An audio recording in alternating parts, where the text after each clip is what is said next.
في نهاية الثمانينات وأوائل التسعينات بدأ التلفزيون المصري يعرض مباريات من دوري أبطال أوروبا في الأدوار الإقصائية بغرض التسلية، لأن كرة القدم مع الوقت اتحولت لمحتوى ترفيهي.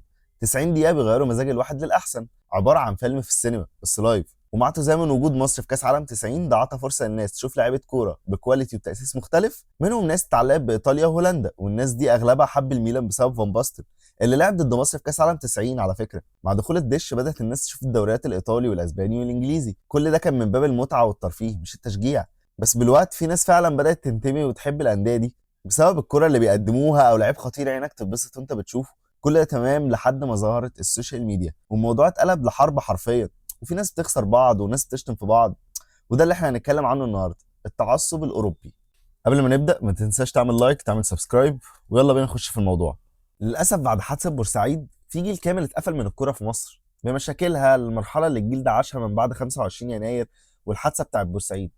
الكوره يعتبر في مصر وقفت اكتر من سنتين ثلاثه، ده خلى جيل كامل جاي شايف اننا ما عندناش كوره للاسف، بمشاكلها وحواراتها. والاعلام اللي كان واخد الكوره سبوبه في مصر وقتها بيتكلموا في كل حاجه الا الكوره. مساء الخير اعزائي المشاهدين، اهلا وسهلا بيكم. عايز كابوتشا. اجي بحب الكابوتشا. كابوتشايه خاص بلدي. لو بصيت هتلاقيني بقول لك ان اصلا الكوره محتوى ترفيهي، لكن في مصر في الفتره دي كان محتوى كوميدي مؤسف. ومنتخبك اللي واخد 3 افريقيا ورا بعض فقد الهويه ومش قادر حتى يعدي من تصفيات افريقيا ويلعب البطوله، ومفيش مواهب، مفيش اي حاجه، مفيش منتخب يشد الناس حواليه. الاهلي والزمالك بيلعبوا من غير جمهور، وجيل 2006 2008 2010 كله بيعتزل. الكلام ده بره عنك يا ملك. برشلونه والريال كان الكلاسيكو في عزه، ورونالدو وميسي قلبين ارقام الكوره سيرك حرفيا، وكل واحد بقى ليه قاعده جماهيريه لوحده. ودي كانت خناقات زمان، جيلي او اصغر شويه هيفتكرها، ميسي احرف ولا رونالدو، لحد ما عرفنا منه اللي عمل كده ان ميسي يهودي ورونالدو بيتبرع بدمه لفلسطين يعني. فهنا انت هتشجع مين بقى؟ دي كانت من اوائل الخناقات في الكره الاوروبيه في مصر. بس ميسي انا ما بحبوش. ممكن، بس انا بقول لحضرتك انا بحب رونالدو. ميسي ما بحبوش. ميسي انا ما بحبوش عشان راح اسرائيل وهو وصهيوني اصلا. هو مين؟ بس غير رونالدو بيتبرع كتير جدا، بيروح مستشفى سرطان كده بيتبرع في فلسطين. بس رونالدو ميسي طيب احنا اللي يعني كويس ما تقول ماشي لما احبه.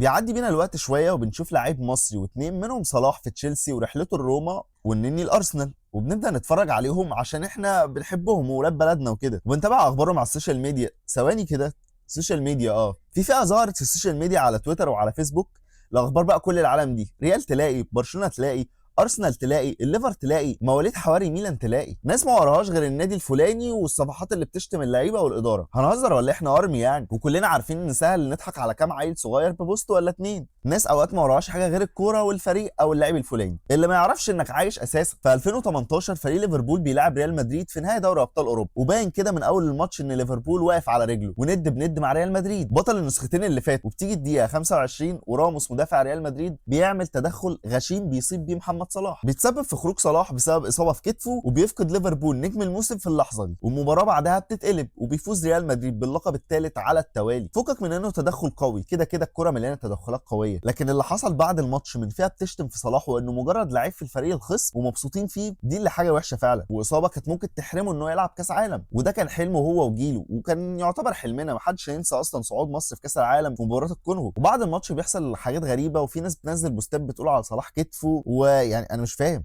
صلاح فعلا ما لعبش اول ماتش قدام الاوروجواي مع مصر. شفنا بقى وقتها الفئه بتاعت السوشيال ميديا دي، انا مختلف والنادي فوق الكل، حتى لو ابن بلدي انا لازم ابان ان انا مختلف وبحب المرنجي، ده لعيب خصم يا عم. والاغلب منهم كان من مركز مطوبس ولا في السيوف في اسكندريه. محدش يعرف عنك حاجه، مش هيجوا لك تذكره موسميه للبرنابيو وحواري مدريد. انت بعيد عن صلاح، تحبه او ما تحبوش، تدافع عنه او لا، بس ما تشتمش في حد عند عشان تبان مختلف. والكلام ده قبل حوارات فلسطين وقبل ما تختلف او تتفق مع صلاح وان الارواح كلها مقدسه بمكه، فاهم؟ مساء الخير يا مو صلاح، يا مقطع الدنيا، يا مكسر الدنيا، يا مالي خزاينك في بنوكك، يا بايع دينك يا ابن الكلب. نيجي بقى للسكرين دي مضحكه فشخ يا جدعان بتاعت ريال مدريد، وباين قوي من اسمها ان هي مصريه يعني. كاتبين ايه؟ الاهلي المصري. طب ما احنا عارفين يا اسطى، انت حاطط شعار في وشنا يعني. خش سخن رغيفين التموين يا اسطى ونام. هنا بقى انا بتكلم على فريق كامل مصري، بقى بيقول اسم النادي بلده الاهلي المصري. لا انت كده بقيت من حواري مدريد رسمي يعني. طب والخط اللي صدره ولع من كتر الفكه يا اسطى. كان في بوست شفته برده كان بيقول لفالفيردي لعيب ريال مدريد ان مستواه مش عاجبه وانه ما يتعوجش على الكوره. حاضر هنوصل صوتك للمسؤولين ونبعت لك رقم الشكاوي. جمهور ريال مدريد من الفئه دي ممكن تضيع الواحد الاكتئاب والله العظيم من كتر الضحك، محتاجين حلقه لوحدهم. نيجي بقى لمواليد حواري كاتالونيا. رغم ان جمهور برشلونه بجد بيصعب عليا، كفايه الديون والسيناريوهات اللي بيخرج بيها من دوري الابطال. تم خداعك بهدف الاوريجي، ده اكتر جمهور بيعرف يعمل بروباجندا. لو شافوا لعيب عمل باص صح هو ده خليفه ميسي. Here I come. Oh, here I come. Oh. هو ده ميسي الجاي. فضلوا ورا انسو فاتي لحد ما اعتزل تقريبا. بيعشقوا التيكي تاكا، بيلحسوا في خاب بدري. جافي هو المشطشط، واراخو كان وزير الدفاع قبل ما تبقى ليه كده يا اراخو. اللعيب اللي راح تل ابيب عشان العلاج النفسي. ساب عليا والله. هم نفس الناس اللي هتنسى بعد كده لو رجع عمل ماتش كويس معاهم ولا حاجه. انت دي كوره يا عم. طالعين الايام دي بيهاجموا اداره الاهلي عشان ناديهم المعفن مش عايز ياخد اللعيب بفلوس ولا يدفعوا فيه مليم. حقهم والله. ما محمود لابورتا اشترى بابلو توري ب5 مليون من ريسنج، وحطوا بند في العقد انهم لو باعوه لنادي تاني بنفس المبلغ او اكتر هياخدوا نسبه. حقهم.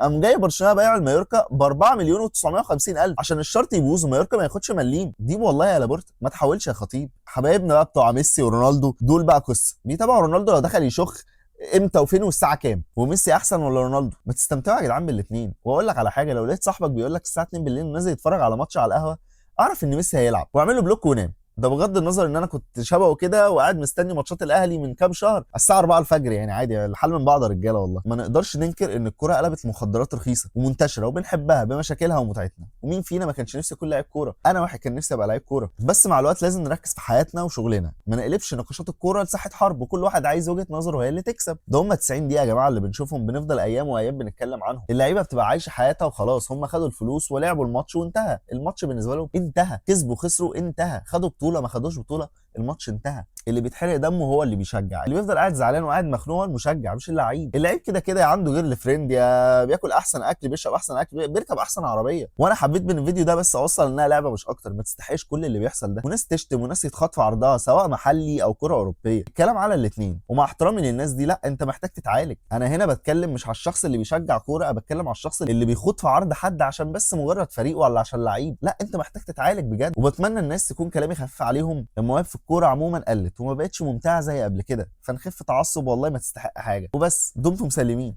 شاوت اوت لاسلام حسن لانه صاحب الفكره دي. ودي كورتيزون بس قناه في ال 18. كان معاكم عبد الله القاضي. ما تنسوش تعملوا لايك، ما تنسوش تعملوا سبسكرايب، وبس. سلام.